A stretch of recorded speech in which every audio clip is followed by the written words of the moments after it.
না বলেন? প্রতিবেশীর মানুষ হলো তারাই, আজকে আমার সন্তান যদি পানিতে পড়ে মারা যাওয়ার উপক্রম হয়ে যায়, আজকে যদি দূরবর্তী কোনো শত্রু এসে আমাকে অ্যাটাক করার চেষ্টা করে যায়, দূরের কোনো মানুষ নয়, আমার আত্মীয় স্বজন, আমার ব্লাড কানেকশন দূরে থাকতে পারে, কাছের নাও হতে পারে, কিন্তু যে মানুষগুলো আগে চলে আসবে তারা হলো আমার প্রতিবেশী।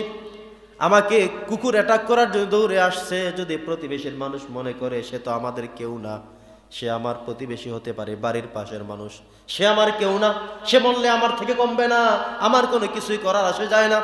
যদি এমন হয়ে থাকে, কুকুর আপনাকে কামড়ে মেরে ফেলতে পারে, আপনার সন্তানকে ধাওয়া করতে পারে, বাঘ আপনাকে ধাওয়া করতে পারে, দূর থেকে শত্রু এসে আপনাকে অ্যাটাক করতে পারে, কিন্তু প্রতিবেশীর মানুষ যদি হক এবং দায়িত্ব বুঝে যায়, তাহলে তিনি সবার আগে দৌড়ে আসবেন, বিপদেই তিনি হবে আপনার প্রথম ভরসা। ঠিক কিনা বলেন? তো বিপদের প্রথম ভরসা হলো আমার প্রতিবেশী। প্রতিবেশীর হক অনেক সময় আমরা দিতে জানি না, প্রতিবেশীর মানুষের সাথে আমরা দুরাচার করি, দুষ্ট ব্যবহার করি, অনাচার ব্যবহার করি, প্রতিবেশীর মানুষকে দেখলে মুখ আরেক দিকে ফিরিয়ে নেই। নবীজি বলছেন এটা লানত তাদের উপরে যারা প্রতিবেশীর মানুষের দিকে সুনজর দিয়ে তাকায় না। নবী করিম সাল্লাল্লাহু আলাইহি ওয়াসাল্লাম বলেছেন ওই ব্যক্তি জাহান্নামে যাবে যিনি নিজে খেয়ে পুরে পেট ভরে খেয়ে আনন্দে দিন কাটায়, আর তার প্রতিবেশীর মানুষরা না খেয়ে অভুক্ত থেকে কষ্ট পায়। ওই অভুক্ত থাকার কারণে প্রতিবেশীর মানুষেরা যিনি খেয়ে ভালো আছেন তার জন্য জান্নাতকে আল্লাহ তাআলা নারাজ করে দিয়েছেন, নিষিদ্ধ করে দিয়েছেন। নাউজুবিল্লাহ পড়েন। এজন্যে আমাদের প্রতিবেশীর মানুষের দিকে গভীর লক্ষ্য রাখতে হবে। শুধুমাত্র বাড়ির কাছে বাড়ি তা নয়, আপনি যে দোকানদারি করেন আপনার দোকানের পাশে যিনি তিনিও আপনার প্রতিবেশী। সুবহানাল্লাহ পড়েন। আপনার দোকানের পাশে যিনি দোকানদারি করেন তিনিও প্রতিবেশী। হতে পারে আপনি এই মুহূর্তে ইমার্জেন্সি একটি দুঃসংবাদ বাড়ি থেকে আসছে, আপনাকে এক্ষুনি দৌড় দিতে হলো, দোকানটা আটকানোর সুযোগ আপনি পাননি, পার্শ্ববর্তী দোকানদারকে, প্রতিবেশী দোকানদারকে বলে যান ভাই একটু লক্ষ্য রাখেন আমি একটু আসছি। সে কি লক্ষ্য রাখবে না?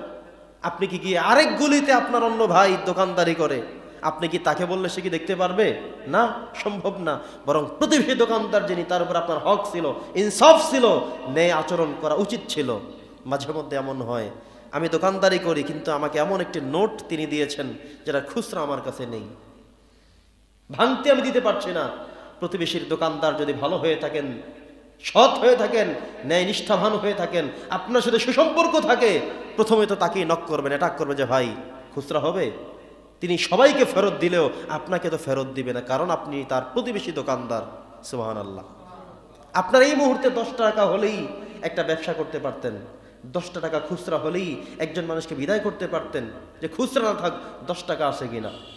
এইটা করতে পারবে শুধু আপনার প্রতিবেশী দোকানদার, কিন্তু আপনি দূরবর্তী কারো থেকে এনে এই সুযোগটা গ্রহণ করতে পারবেন না। আপনার বাড়িতে এখানে হঠাৎ করে দেখলেন পাক করতে গিয়ে আপনার বাসায় কিছুই খাবারের নেই, পাশের বাড়িতে যদি যান যে কোনো কিছু খাবার আছে, এই মুহূর্তে কিছু আছে কিনা বাজার করবার মতো আমরা যেতে পারিনি, সুযোগ হয়নি। নবী করিম সাল্লাল্লাহু আলাইহি ওয়াসাল্লাম বলেছেন যখন তোমরা তরকারি পাক করবে সেই সাথে জলের অংশ এত পরিমাণে বাড়িয়ে দিবে যেন তুমি তোমার প্রতিবেশীকে হেল্প করতে পারো। সুবহানাল্লাহ পড়েন। শিখিয়ে দিয়েছেন আল্লাহর রাসূল, আপনি তার থেকে হেল্প নিতে পারেন। লবণ শেষ, এই মুহূর্তে আবার বাজারে আসবেন, লবণ কিনবেন, প্রতিবেশীর কাছে গিয়ে বলেন যে আমাকে একটু লবণ হাওলাত দিন, আমি সেরে পরবর্তী বেলায় আবার ক্রয় করে দিয়ে দিব। চাল নেই হঠাৎ করে বাড়িতে, প্রতিবেশীর থেকে হাওলাত করে 2 কেজি চাল দিন, কালকে আপনাকে দিয়ে দেওয়া হবে। আপনি কাজ করতে গেলেন, দা নেই দাও, কুড়াল নেই, খন্তা নেই, পাশের মানুষের থেকে ভাই একটু হাওলাত দিন, আমি কাজ করে আবার দিয়ে দিব। করি না এমন আমরা? তার মানে হলো প্রতিবেশীর মানুষকে কখনোই ছোট করে, খাটো করে, হেয় প্রতিপন্ন করে কোনো কথা বলা যাবে না, হেয় ভাবে তাদেরকে দেখা যাবে না। সব সময় প্রতিবেশীকে রাখতে হবে সুনজরে। বিপদে আপদে সুখে দুঃখে যারা আমার সবার আগে পাশে থাকবে সেই হলো আমার প্রতিবেশী। আল্লাহু আকবার পড়েন। মাঝে মধ্যে আমরা ভুলে যাই, প্রতিবেশীর মানুষের সাথে অনিষ্ট আচরণ করি, অনাচার করি, দুরাচার করি। এমন হয় মাঝে মধ্যে প্রতিবেশীর মানুষ বলেন যে ওনার অত্যাচারে বাড়িতে থাকা যায় না। এমন কোনো আচরণ করা যাবে না যেন আপনার প্রতিবেশীর মানুষ আপনার আল্লাহর কাছে লানত করে, এমন আচরণ করা যাবে না। আপনি অন্য ধর্মের মানুষ, এমন করে ঢোল তবলা বাজাতে পারবেন না, এমন করে ইবাদত করতে পারবেন না যাতে করে প্রতিবেশীর মানুষের ঘুম, তাদের ইবাদত নষ্ট হয়ে যায়, বরবাদ হয়ে যায়। সে কাজ করার অধিকার ইসলাম আপনাকে দেয়নি। ইসলাম হলো এমন একটি ধর্ম যেটা ব্যালেন্স রিলেটিভ একটি ধর্ম, সকল ধর্মের উপর ইনসাফের দৃষ্টিতে দেখার আহ্বান জানায় বারবার। সুবহানাল্লাহ পড়েন। বন্ধুগণ আমার, এজন্য প্রতিবেশী যারা থাকবেন লক্ষ্য রাখতে হবে যে আমার দ্বারা আমার প্রতিবেশীর কোনো মানুষ যেন কোনোভাবে কষ্ট না পায়। আপনার মন চেয়েছে অনেক জোরে জোরে বাজিয়ে আপনি ওয়াজ শুনছেন, কিন্তু পার্শ্ববর্তী মানুষ এই সময়ে হয়তো ইবাদত করতে পারে, নামাজ আদায় করতে পারে। আপনি তো ভালো কাজ করলেন, মনে করেছেন ওয়াজ ছেড়ে দিলে নিষেধ করবে কে? আপনি আরেকজনের ক্ষতি করে ওয়াজ ছেড়ে দিবেন, এটা আপনার জন্য ঠিক হবে না।